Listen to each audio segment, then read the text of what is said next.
Bonjour, je m'appelle Grammaire et bienvenue dans la capsule portant sur la 23e partie de la conjugaison des verbes du troisième groupe. Dans cette vidéo, la conjugaison des verbes clore, déclore, éclore et enclore sera explorée. Avant de commencer, voici la liste des verbes qui pourront être utilisés avec les tableaux. Vous pouvez mettre la vidéo sur pause pour le regarder plus attentivement. Pour illustrer le fonctionnement des conjugaisons, le verbe clore sera utilisé. Ensuite, un tableau est pris et est isolé pour avoir plus d'espace. Après, la racine du tableau est trouvée en suivant la marche à suivre suivante. Le verbe clore est pris et est divisé en lettres.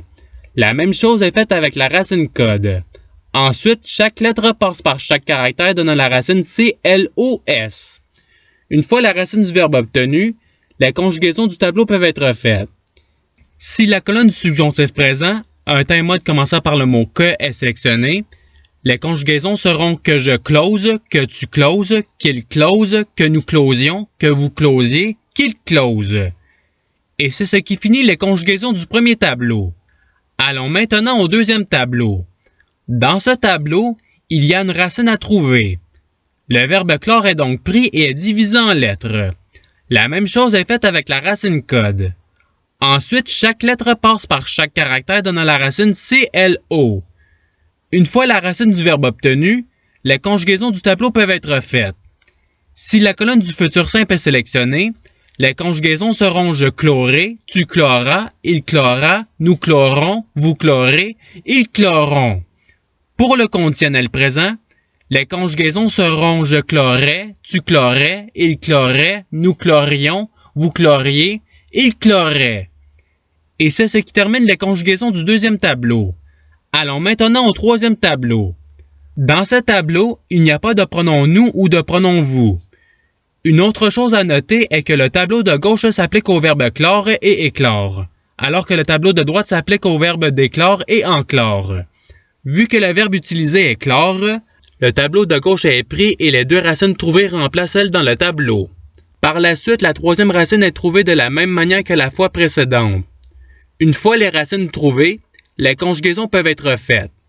Si la colonne du présent de l'indicatif est sélectionnée, les conjugaisons sera je clos, tu clos, il close. Pour l'impératif présent, la conjugaison sera clos. Pour le tableau de droite, le verbe déclore est utilisé et les deux racines sont trouvées. Ensuite, la colonne du présent de l'indicatif est sélectionnée pour faire les conjugaisons suivantes. Je déclos, tu déclos, il déclose. Pour l'impératif présent, la conjugaison sera déclos. Et c'est ce qui termine les conjugaisons du troisième tableau. Il n'y a pas d'imparfait ou de passé simple avec ces verbes. Si vous voulez les regarder plus attentivement, la vidéo peut être mise sur pause. À présent, passons aux deux participes. Pour faire la conjugaison au participe présent, la racine trouvée précédemment est utilisée. Ensuite, la terminaison ANT est placée après la racine donnant closant. Pour le participe passé, la racine trouvée précédemment est utilisée. Ensuite, la terminaison S est placée après la chaîne de lettres donnant clos.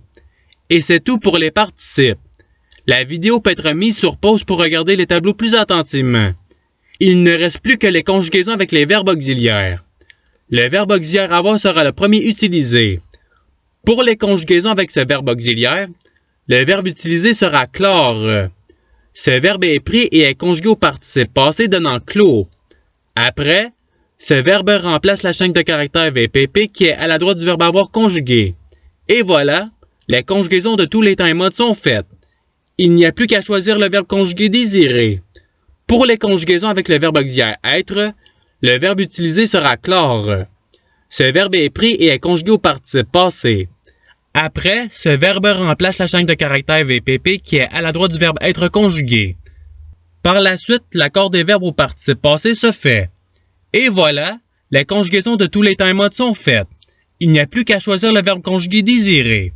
Pour le verbe être qui est précédé de deux pronoms, le verbe éclore ne peut pas être conjugué avec ce verbe auxiliaire. Pour les trois autres verbes, il y a deux conjugaisons possibles. La conjugaison de la manière de l'auxiliaire être et la conjugaison de la manière de l'auxiliaire avoir. Pour la manière de l'auxiliaire être, le verbe clore sera utilisé. Ensuite, ce verbe est conjugué au participe passé et il remplace la chaîne de caractères VPP. Une fois remplacé, une vérification est faite pour voir si le verbe a un accord ou pas. Et voilà, la conjugaison de tous les temps et modes sont faites. Il n'y a plus qu'à choisir le verbe conjugué désiré. Pour la manière de l'auxiliaire avoir, le verbe clore sera utilisé. Ensuite, ce verbe est conjugué au participe passé et il remplace la chaîne de caractères VPP.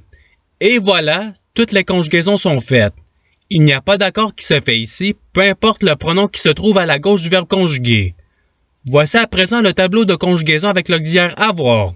Vous pouvez mettre la vidéo sur pause pour le regarder plus attentivement. Ceux-ci sont les deux tableaux de l'auxiliaire être. Vous pouvez mettre la vidéo sur pause pour les regarder plus attentivement. Et c'est ce qui termine la capsule. Je vous remercie d'avoir regardé cette vidéo en souhaitant qu'elle ait pu vous aider davantage dans votre apprentissage de la langue française. Si vous voulez, il y a d'autres capsules qui vous attendront sur ma chaîne. Cela dit, je vous souhaite une bonne journée ou soirée. À la revoyure!